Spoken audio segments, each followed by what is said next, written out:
bèn on đó mà bữa chip thao miệng bữa tỏi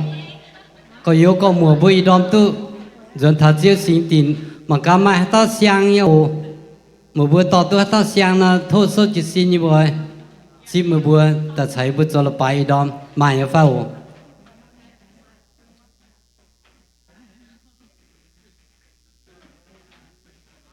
mai à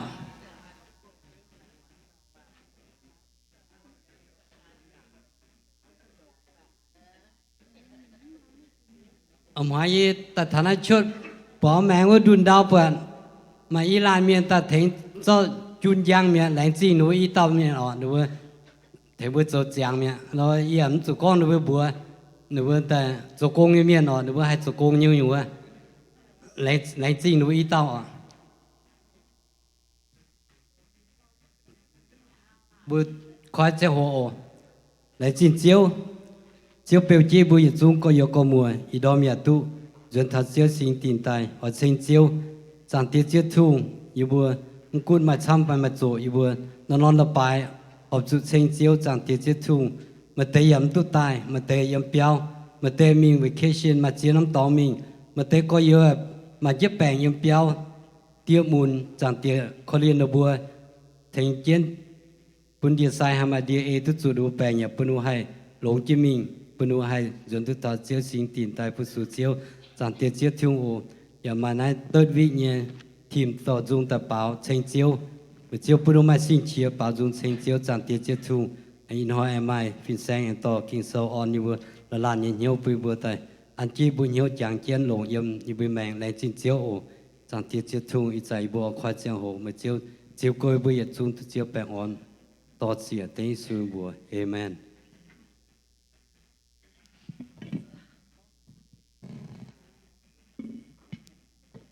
đại chính thiên hùng ý hỏi anh thảo ý bữa cụ thái tỏ dung ý bữa cụ thái bảo dung này ý bữa rảnh bảo bữa lô hoài nhân dung ở bữa trời lộn bảo nó bữa mảng ha bữa hai can ấy ý bữa cụ thái bảo lô hoài dung là bữa dung hai nha bữa tôi chỉ xin tài dung sao chế bảo thì hùng ở mảng bữa tao như sinh chia ở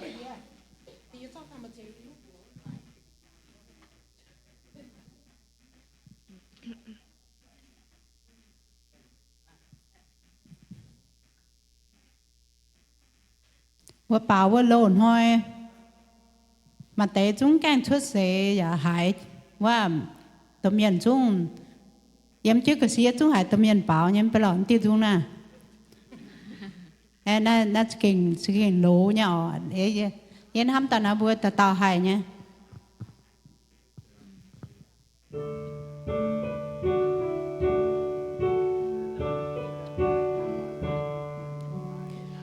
มองตาyêu miên coi nhau xiên chiều tiếp tục chiều chiều nhớ liễu trang kiên tháng tháng tao cao chiều quang ê thao chiều chiều thong quang nhau bèn ổn luôn địa mạn miên nhé xuống chui miên lang hỏi chiều lang nhá mãi hai chiều cũng mãi Giêsu chiều chui miên miên chốn ta ê chiều mãi ta ê qua lùng địa miên thôi đoán chào yang Giêsu tổ chào khen chuối miên chia tài cảm diệu duyên tới hai niên phan buông em qua mấy tuần nhân diệu nhẹ lệ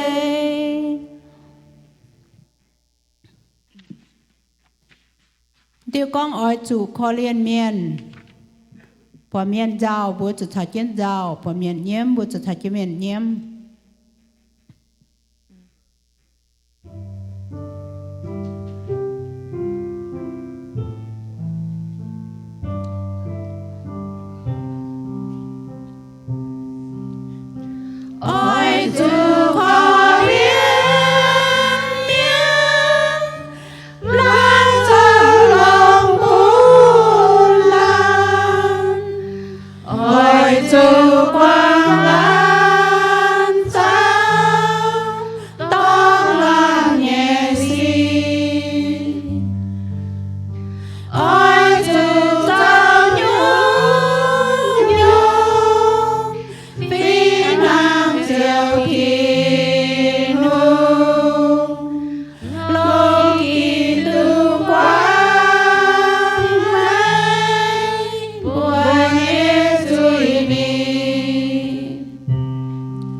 hiện tông tiết kinh lông hay ỏ nên chế bún bua nhung nhung mai lại chinh thiên hùng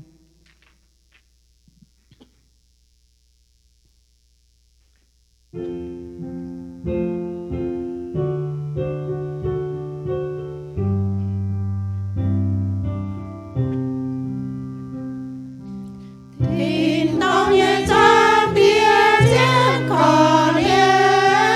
yên cho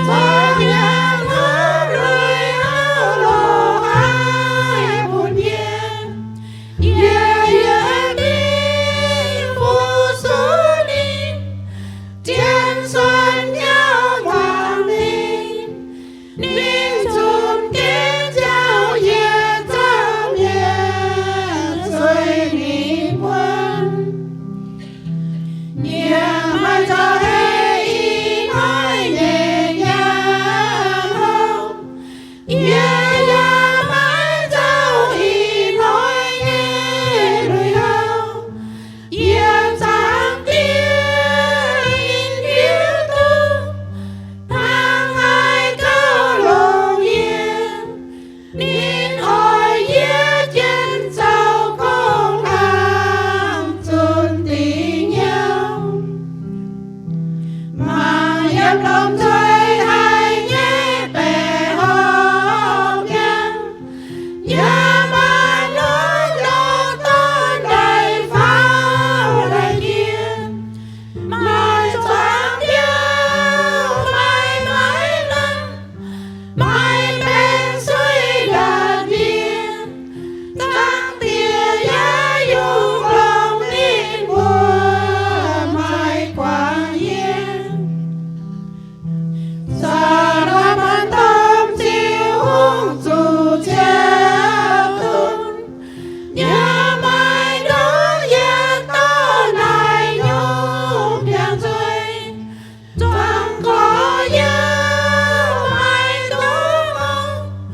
chiều nhẹ nhàng ai nín nhẹ cao mây mưa lông cao nhẹ lông đánh trình thiên hùng ở mà cá mấy bua mà té sôm tu nó chuối tu nhậu thì chẳng tiêu dung có bung tình nhau mà bua chụp bung tình nhau xiên thiên hùng ở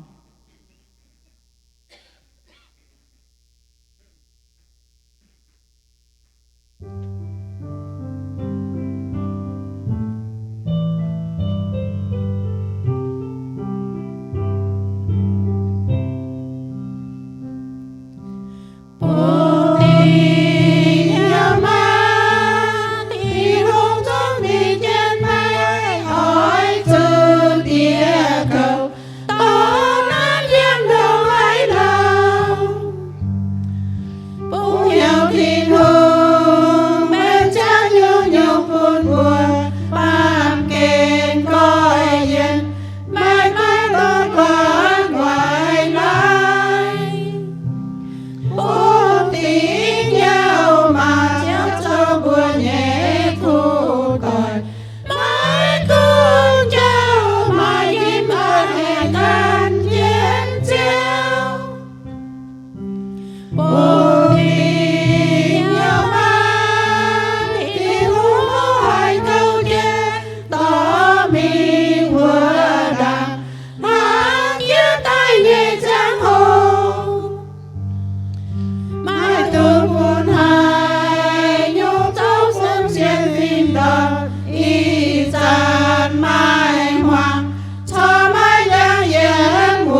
siêu bổng họ như chốt ô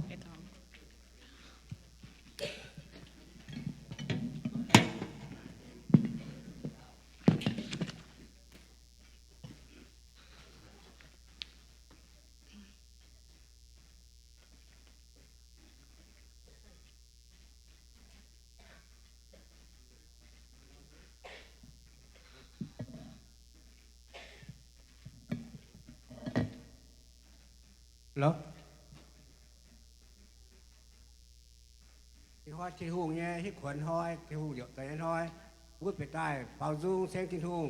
ที่หงอ่ะจิบวันนี้สิ่งเขียวแรงสิ่งทินหงน้ำโฉวัวเท้าฟงหอจะโหวัวกับเหี้ยกับไอตะเกาฟงหอ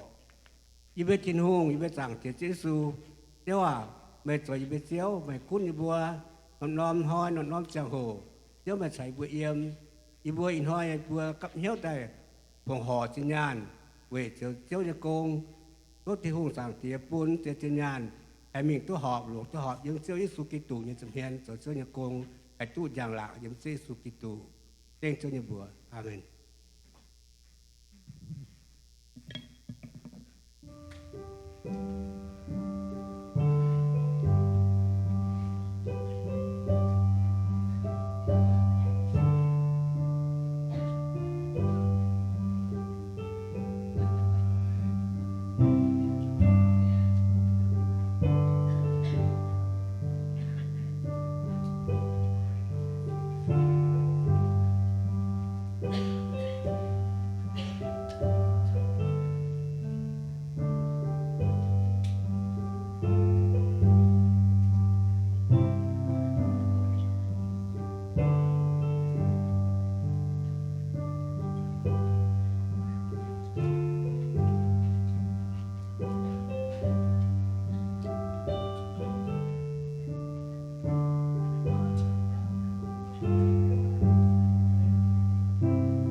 tu giang lăng thiên qua phiên chia tay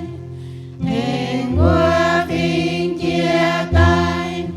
buồn qua thiên ham hai chiều thổ chiều nhìn xin tô đèn heo làm nhẹ trong tay Alleluia gieo tu giang lăng Alleluia Amen Alleluia gieo tu giang lăng thiên qua phiên chia tay Chà bố bảo cái Hà Lai với tiêu dung ở thôi ở chung em chả cái bữa sâu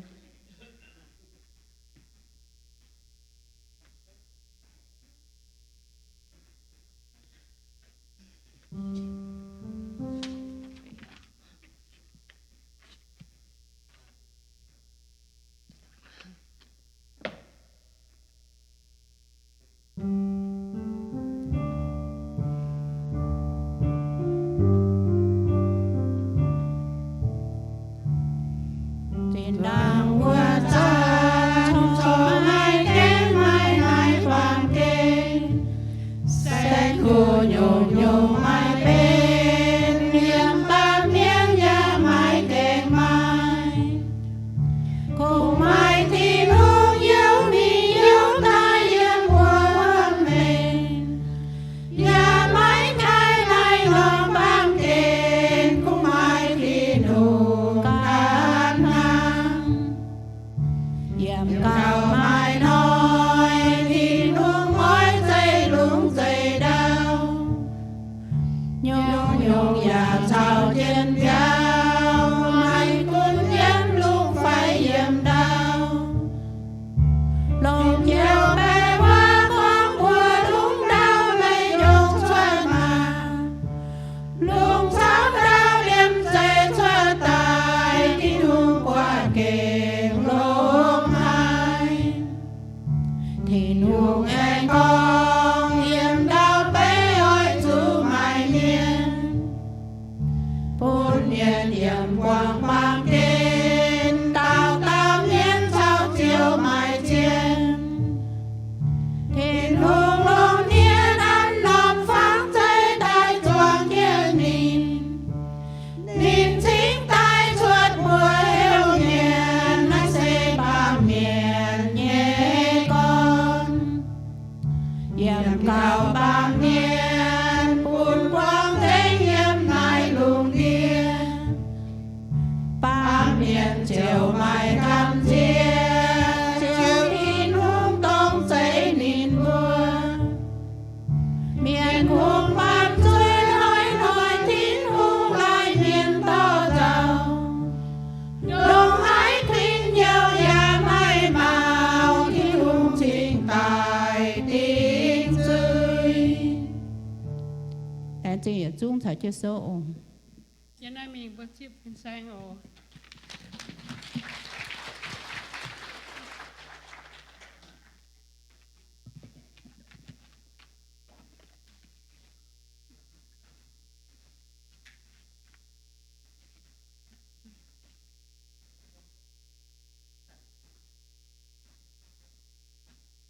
Bạn on đom hay tiếp bùa lâu đâu bạn on đom anh hay tiếp bùa dịch ram em mua tỏi biệt chiếu như béo trên bùa thiên hùng anh hay phải anh hay dịch cho con hallelujah trên thiên hùng anh chính là buổi chiếu kinh long hà welcome everyone here this morning worship our Lord our God thank you for your presence here today rằng ia bởi in how mà cô kết đã chào buổi tối lễ bài Ken welcome you or Ken mà em hát tỏi stand up we welcome you một điều à Ken boy you ta trên phải chơi on William Berry ở tại làng Sinh Thiên Hùng tổ chỉ hết chiếu chỉ cần ủng hộ am I hát tiếng như vậy anyone else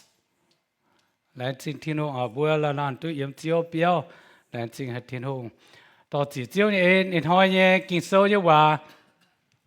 าcon thằng này bà bùa đàn tin bùa con kinh sâu số bà làng tin bùa tổ dung ý quan anh hay hả và tao chúng quan kinh tao tu long hay làm chính hay bữa nhớ chiếu ya làm chính vừa Haley thành kiếnจัด piano làm chính tao chỉ thiên hồng em chiếu kinh long hay in hỏi bữa con thật sinh linh nhé biểu sinh linh nhé biểu the fruit of the spirit bữa yên á sẽ giảng bữa hai chia sinh linh nhé biểu như phải sinh linh nhé biểuตัวอีtiêu điang mà chỉ dùng biểu yêu quá in hỏi bữa âm hoàng ya hai sinh linh nhé biểu bún tháp bữa la lan miên bữa tút giang sinh linh nhé biểu phải. For those here today, we want to talk about the fruits of the Spirit. So I want you to know the tree that grow many fruit that maybe grow in you too.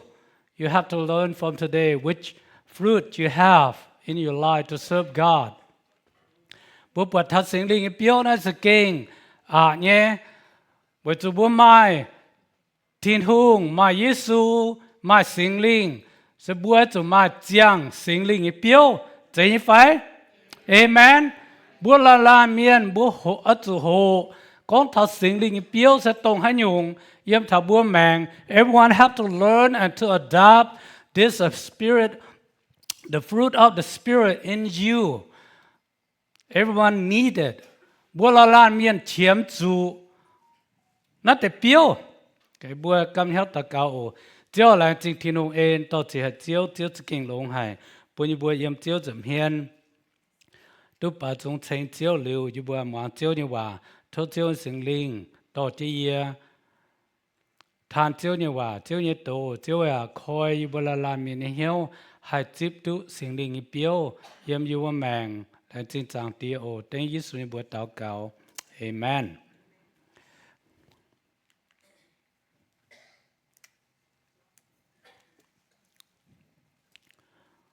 Bữa tổ mà các kinh số nhưว่าyếm Galatia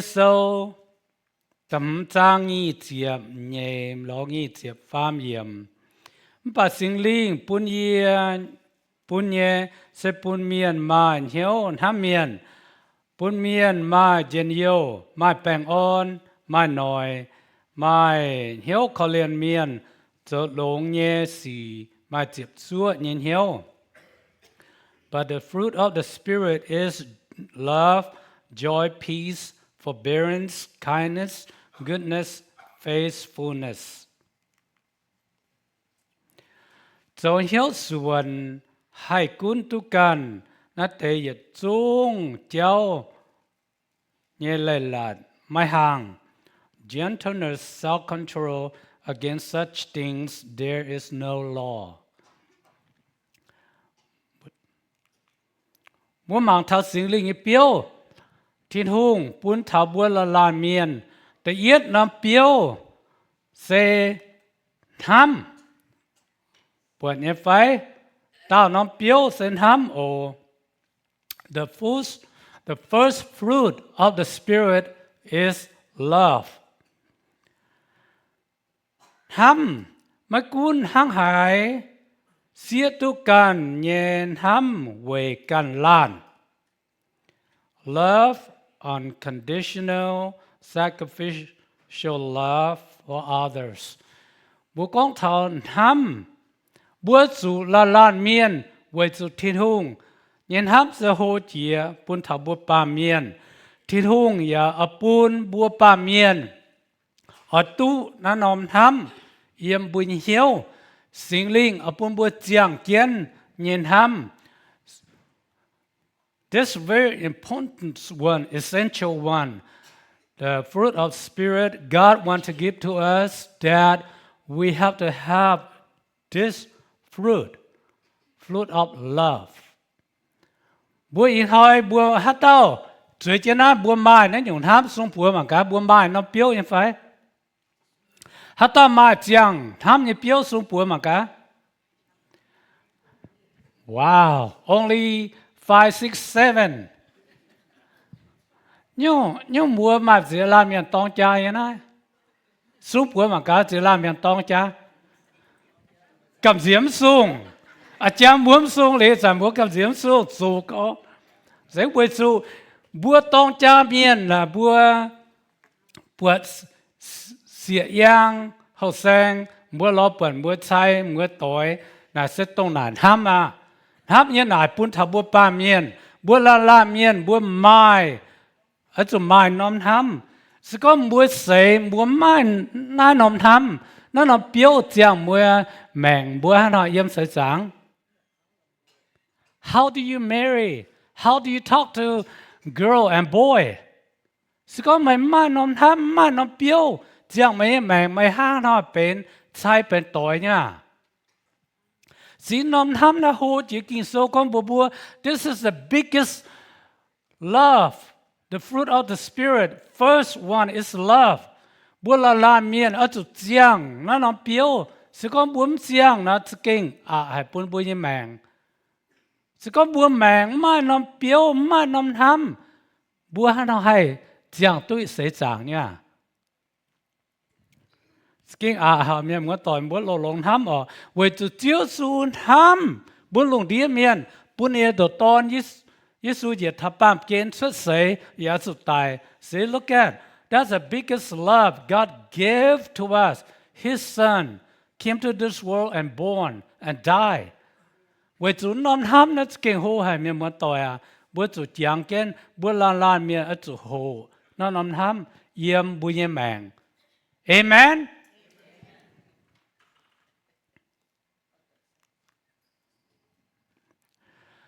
Nó non hám nè con thảo Yohan sâu ta phải trang giúp chúa yểm buôn hám thiên hùng yểm hám miên với chủ thiên hùng hám bùa đảng. We love because he first loves us. Với chủ thiên hùng hám bùa đảng nhá. Với chủ nôm hám nó yểm thiên hùng tai. Hắn nó bùa la miên với chủ chuang kiến nóm nghiêm yểm bùi hiếu. You have to plant the seed in your heart. This love is a first seed. The first fruit God gave into human beings. We have to have it. Okay? Tuy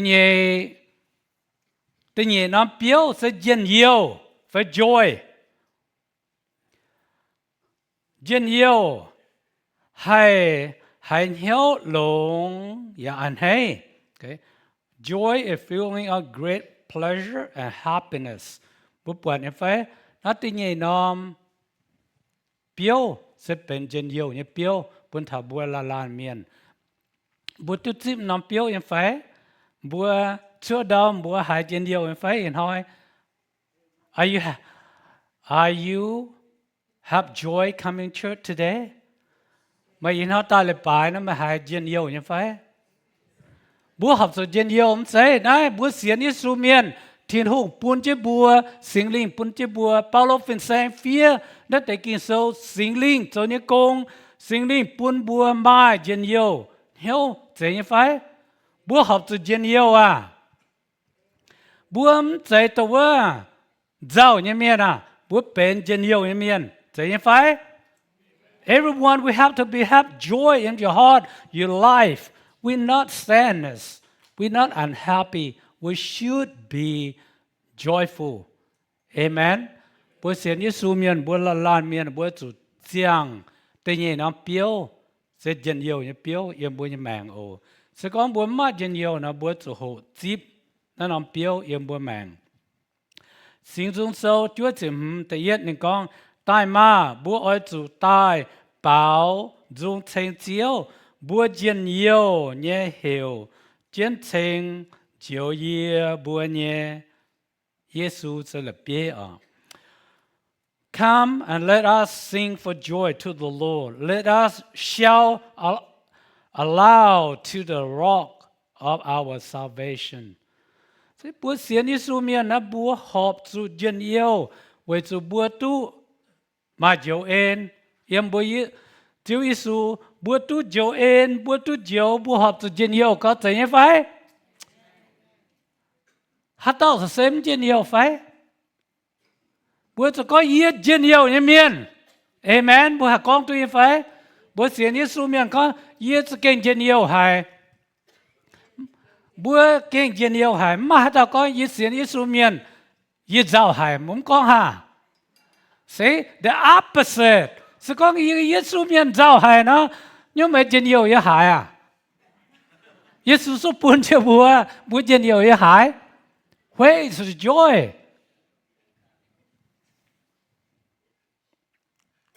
Ta phàm nòm piêu sẽเป็นแป้งอ่อนแป้งอ่อนบอกว่าเยี่ยมกันหยวนเหี้ยวตุ๊บปูงกอย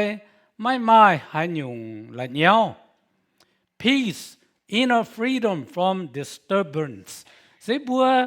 ยังเหี้ยวนะบัวจุดไม้แป้งอ่อนนะบัวสวยเจ้าลาเมียนไม้แป้งอ่อนสก็บัวแป้งอ่อนนะบัวเย็นเยียวอ่ะสก็บัวเย็นเยียวบัวไม้แป้งอ่อนนะสก็บัวไม้แป้งอ่อนนะบัวเจ็ดฮะเสียฮะสก็บัวเพียนมะแมงมะหวานนะบัวหมดเจ็ดเสียSo look at the peace coming to your heart. You all be happy. You're laughing because you have joy and peace together in you. That's our Christian. We need it. That's peace. Jesus give into each one of us. Oh, แป้งอ่อนสเก่งลงเนี่ยบัวแต่หอบจะมาแป้งอ่อนหอบจะเย็นเยียวสักก้อนบัวเห็นมะแมงไงเปรี้ยวนะบัวห้าต่อยคำเสียที่บัวมันแซ่ Have you experienced that? If your household, one of them, sad fate and turn ugly, what do you think? น้ำเปรี้ยวน่ะไม่แปลงอ่อนนะ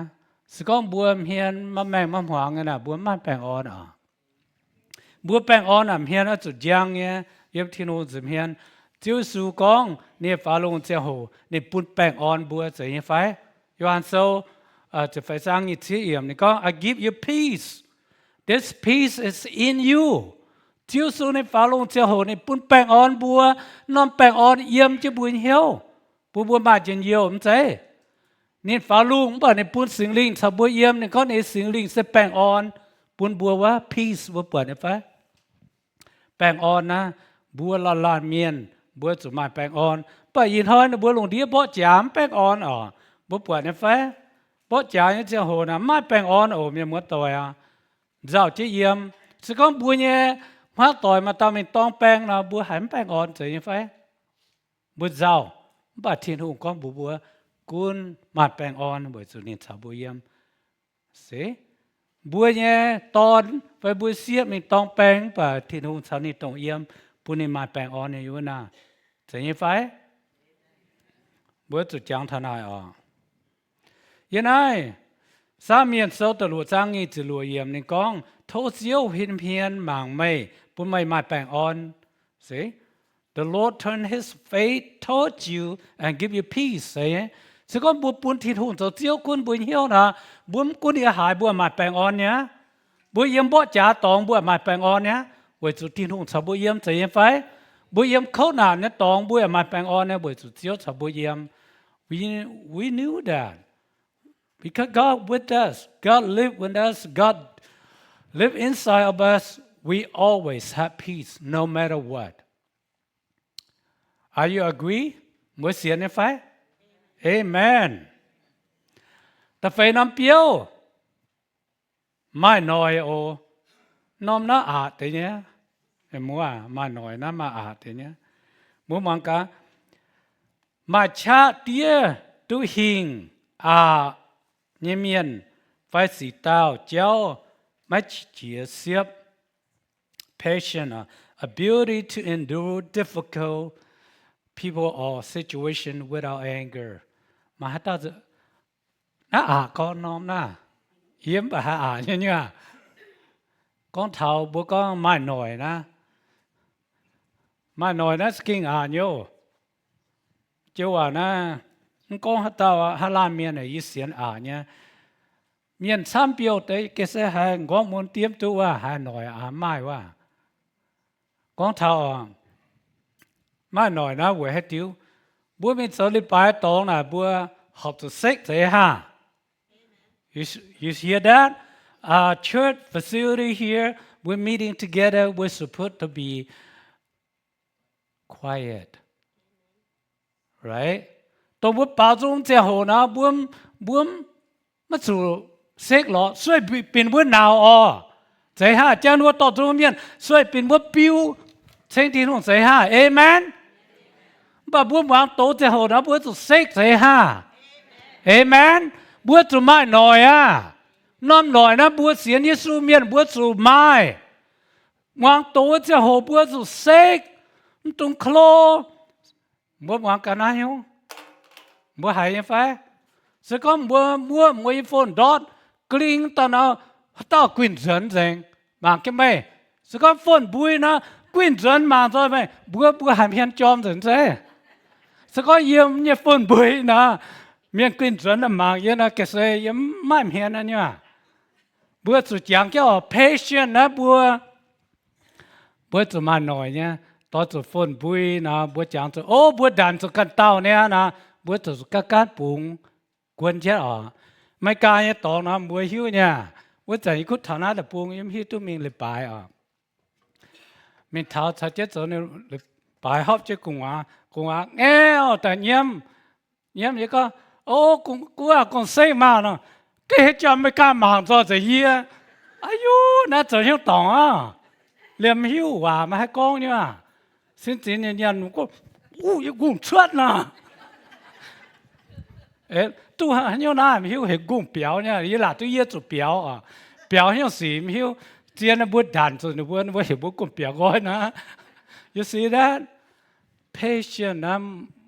kiến tao bút sẽ số miền bút rồi ở chỗ mà nói liệu bút yếm tu bún cần tao đàn rồi bút à bút rồi chứ đó miền đàn rồi bút na bút hay khâu con phụ à you see you à you see chỉ à bút hay phải mà nói na nó hay you see you à you see chỉ à okay chỉมีข้างอ๋อบอกก็คอเรียน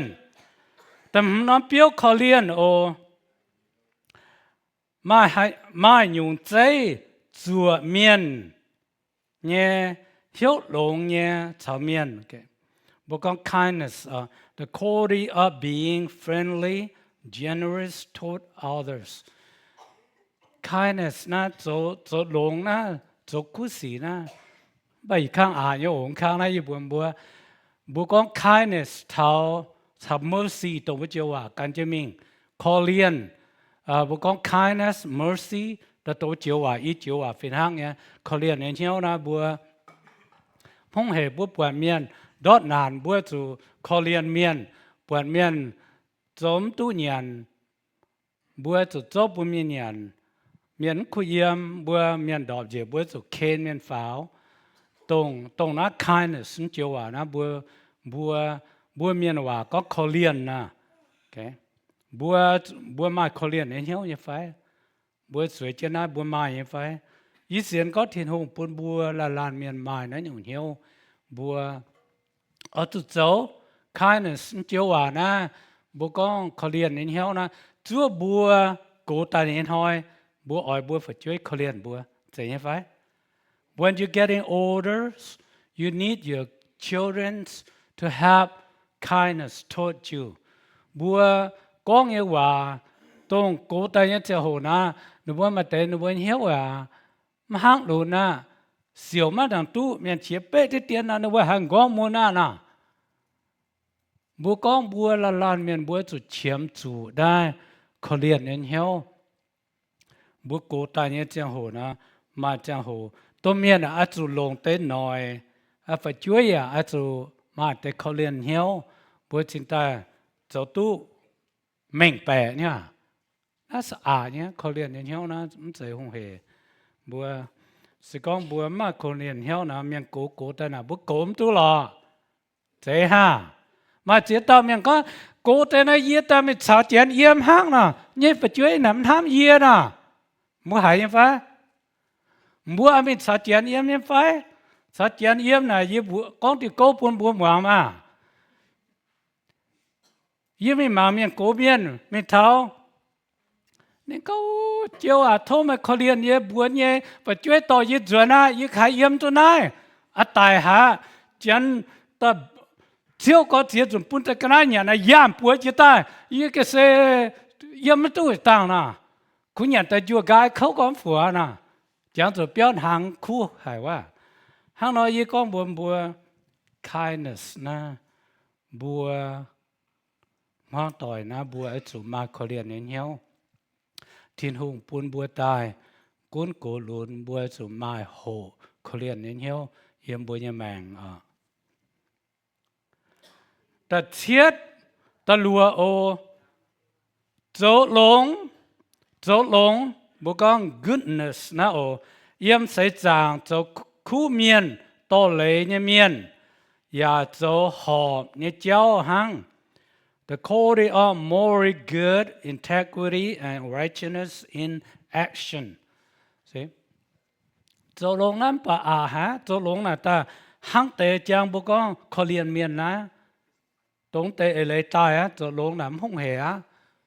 Bùa hai dấu tôi nhé phải, dấu lông là bùa hai có lò mà chế dùn hai con xưa na dấu lông ý chéo na bùa tao hiểu ya dấu lông na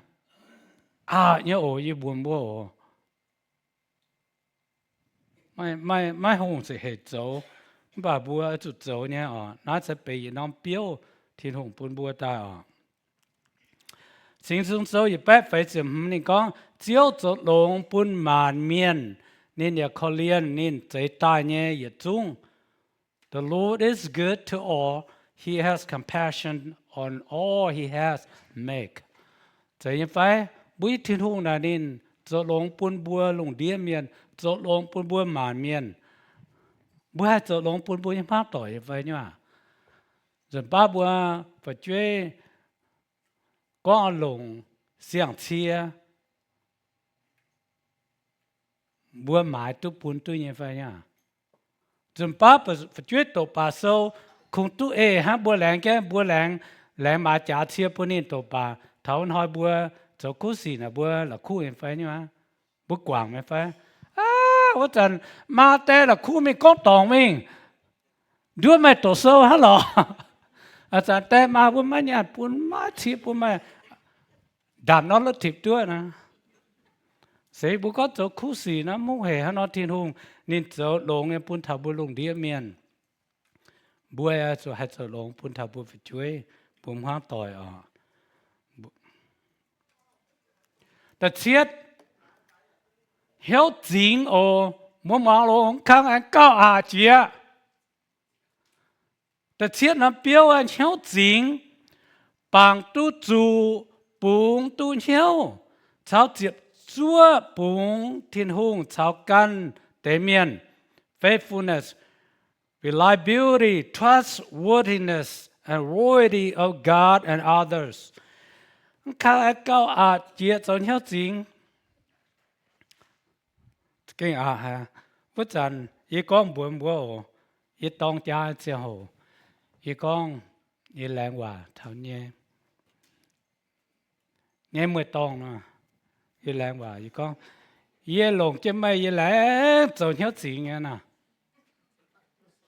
mà chỗ hòa bữa có dịp xuân theo nào ba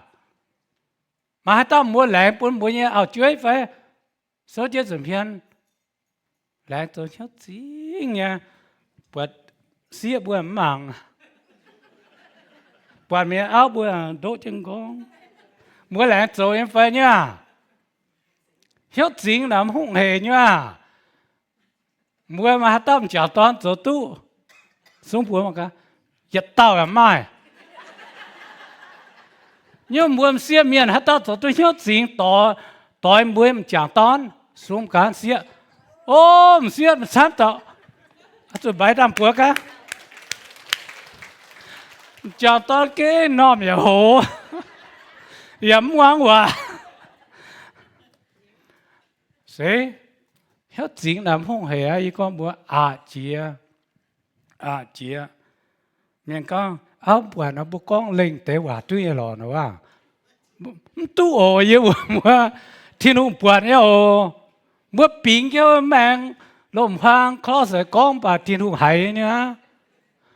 chiếu thiên hùng phía trên con mày kinh chẳng chính ở tên cái này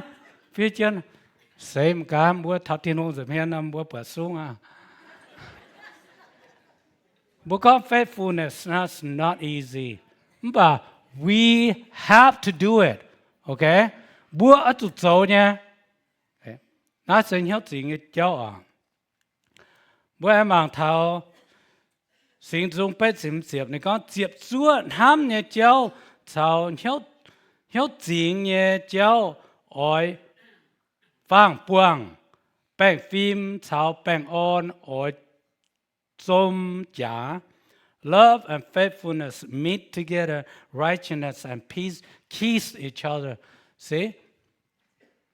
nhớ chuyện nhà cháu là mình cũng mà giờ hại tội tôi nha muốn buông ông ồ nhớ chuyện là mày mai nhớ gì bà mày buông tôi tội tôi nha mày có mày ẩm đó chỉ có mày nhớ chuyện là nhớ hoài nhớ chuyện là mày nhất thật sự tao mày chút xin chuyện này nhá hiền biển này nhá mày hiểu nha mà chỗ hòa bố mẹ là có tiền dễ nhà nào cái gì mà gái nào à mới hại chuyện phải hại à yếm ý tu hắn nó con kít vào thế này yếm hiểu mua cá từ hít tu con mà không hề bữa từ mai hiểu chuyện ở từ dịp chúa nhẹ miền yếm thiên nó dầm hiền à yếm bé luôn chiều hiểu xuân ở tập bếp nắm biểu hiểu xuân ở mai nhung dây lồng mau nhẹ phải to lệ nhẹ miền gentleness quality of being kind tender mild manner bữa hay khang na hiểu xuân na yên không ta mà sao mới là khang na走对呀khang na nặng à nhá hiểu xuân na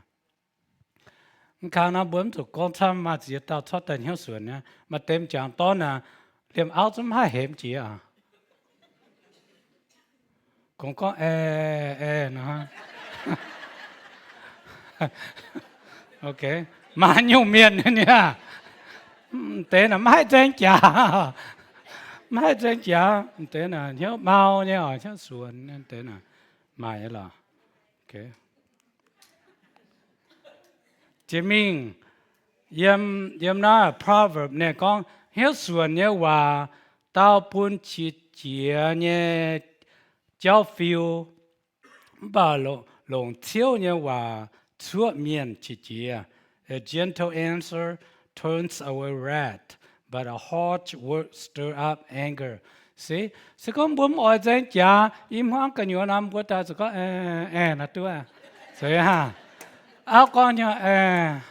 cô con nhá na, má chả, cô em hiền chia hiền hoàng, áo em hiền giang nhá, bữa ta chuyện yêu con nhá, see, bữa chỉ số miệng học chỗ hàng nó nhá, học chỗ hàng nó chỗ à. chỉ mình khang cả chiều,แต่chúaน้ำเปรี้ยวนะchiềuน้ำเปรี้ยวอย่าบ่นหนูเลี้ยวจะขาดลายนะchiềuน้ำเปรี้ยวนี่ก็กุนตุกันนะบ่กุนตุกันไม่เปื้อนใจกุนตุกันชาวอับเสตงเยี่ยมจีเนี่ยจังโห okay The ability to control one's emotion, desires, especially in difficult situation. Tông na chỉ tông bùa chủ kun tu bukan chia, kun tu bukan chia. Dân ba bùa nếu như chia miền chia thật là bùa ta bê co, khâu dình tông dân ta hay chia bê co thay kun tu cho lên nên chuẩn cho miền mình anh nhá. Muốn mai phải mai chết tao mai là tuy can hả na bà mà tao thành cái biển đấy nó sẽ làm đồ ok nói chia nữa con bữa câu miền nữa con chia nhá chun chơi miền từ bữa tổ lệ nè bữa nó qua tôm bữa nhá qua tôm bữa nhá phong bữa bữa phải hàng đó bữa ta con bữa cho quân bữa can gì quân bữa gì na nên bữa pass mình con chúng chơi mẹ cho bữa tổ lấy mày hiểu mày sao chẳng bữa mà hiền mang thế mày là hay miền nào wa mày hiểu lấy qua tóm cho bữa nhà phong ไม่เสียงบวชตัวเล็กนะว่าบัวหายเจี๊ยบไปสิฮันนอตะก้มบัวตัดชั่วน้ำเปียวนะบัวสุกุนทุโอเคมหุ่งเหรอเยี่ยมป่ะบัวสุจุโจเนี่ยแกเสร็จไหมว่าไม่ใจว่าอยู่พองบัวหยาพองไม่ใจพองดาวว่าแกแต่เย็ดบัวเสร็จไหมว่าก็บัวฮันเอาจะปุ่นสิงลิงยี่เปียวยี่บัวแมงยี่บัวเหี้ยวปุ่นสิงลิงจะกงยี่ไม่หอนหอย Allow Holy Spirit to work in you daily จะมีอ้อยจูนหอนหอยกับอ้อยจูโหหอนหอยเย็นทำชาวเอาโกกองเตนุนเหี้ยวเนี่ยว่าจะ用ใจนิดต่อยจะช้ำว่าก็ช้ำไปจมจ่า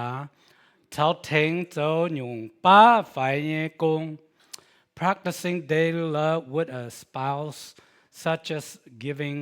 compliments offering physical affection hugs and kisses and performing small acts of service แต่นั้นบัวเจ้าเนี่ยฟ้ายี่สิบป้าเล่าแต่ละคู่นะเนี่ยสิเราก็ไม่ทำทับยี่แฟนะอีก้อนทับไม่หล่อนะปวดไปช้ำจีเนี่ยโอ้ยก้อนวันนี้ยี่หล่อคู่มีบัวมาจะโหยแฟส้มไม่เจียวนะบัวเจอแฟส้มจ๋าว่า kisses ว่ามาให้ตามจานตอนเจอแฟข้าน่ะก้าวอีปันมาเมียสูงอ่ะสิ่งข้าน่ะบุ้มสูงอ่ะสกิงให้บัวหล่นหอยกันโลดเลยอ่ะบัวก็มาอย่างว่าเยี่ยมจะเต่าเดียกงนะบัวกำเสียมจะเบียงเป้นี่นะก็เดี๋ยวเจ้านะป้าบัวจุดป้าบัวจุดเสวยละบัวทิ้วยี่ตาลงเดียก็อย่างเดียตาบัวจุดทิ้วอ่ะมิ่งยุโรปตะปูน้ำบัวไฟฟิล์มโอ้มันบัวเขียนเท้าหนูช้ำจะไม่จิบแต่ซึ่งก็บุ้มสกุลน้ำบุ้มจีนเลี้ยงแต่น้ำไม่ต่อไต่เจียงนะไว้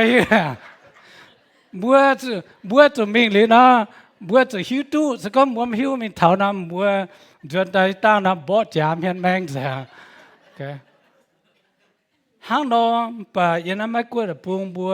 เจียนโจละบัวก็เจียนจานเมียนจานบัวทำหน้าโจละแต่เจ้าปีนก็เตยเนาะ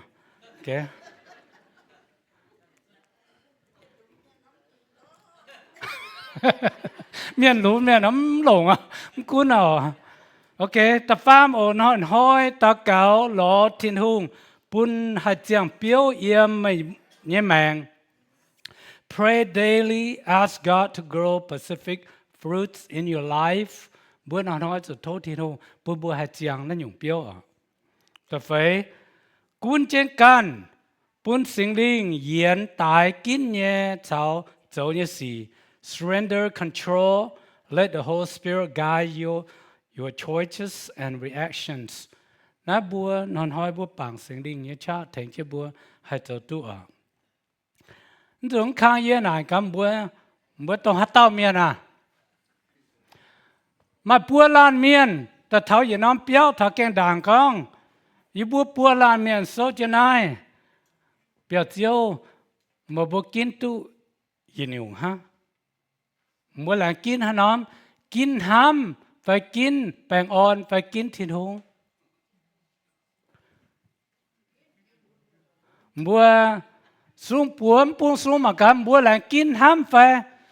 กินตอมเมียนเปี่ยมบัวเปียวเนี่ยมาตอนนี้สนห้ำมาตอนจะแปงอ่อน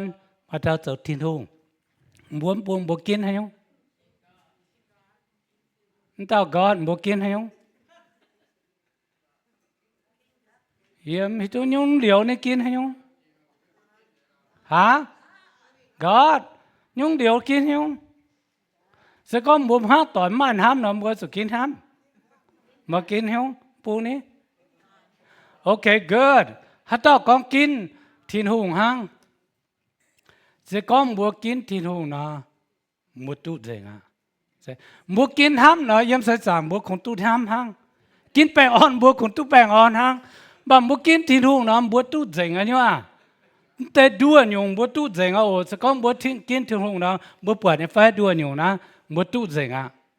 mua kín Giêsu trong mua chiếu kín sinh linh trong mua chiếu mua tu dễแต่เปียวอ่ะ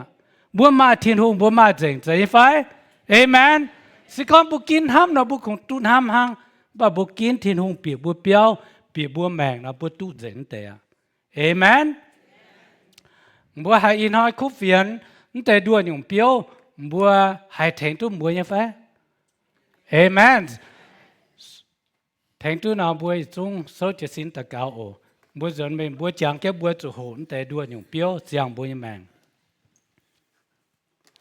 เจ้าอย่าเวลาสิ่งที่หงเองต่อจากเจ้าปุยบุยอินหอยตุ้จวงเจ้าหกกินโซหกเท่าเจ้าเนี่ยว่าหกเท่าดัวหยุ่งเปียวเยี่ยมยัวแมงที่หงอปุ่นยบัวละลานเมียนอาจางดัดเดดัวหยุ่งเปียวอย่าดีว่าแมงห้ามจะเหนียวแปงอ่อนมาหน่อยเขาเรียนจดหลงจีบจั่วเหี้ยวส่วนกุนตุกันเจ้าเท่าเจ้าปุ่นยบัวหายจางตู้นั่นหยุ่งเปียวอย่าโหนั่นหยุ่งสิ่งลิงเปียวแต่จางยังอยู่แมงปุญบัวแมงหายจางนั่นแต่ดัวหยุ่งเปียวหายชวดหายเบียงยางแต่เจ้ากงเจ้าปุญบัวแมงใจจางว่าเนี่ยเปียวว่าเนี่ยงิมปะจางลงเนี่ยงิมจางลงเนี่ยเปียวยังอยู่แมงเจ้าอยู่บนจริงทินหงโทษเจ้าใส่ฟูปุญบัวกิปังหายเจ้าเนี่ยว่าอินหอยแรงจริงจางตีโอต่อจีเดินเจ้าสุนบัวตาเก่าเอเมนเอเมน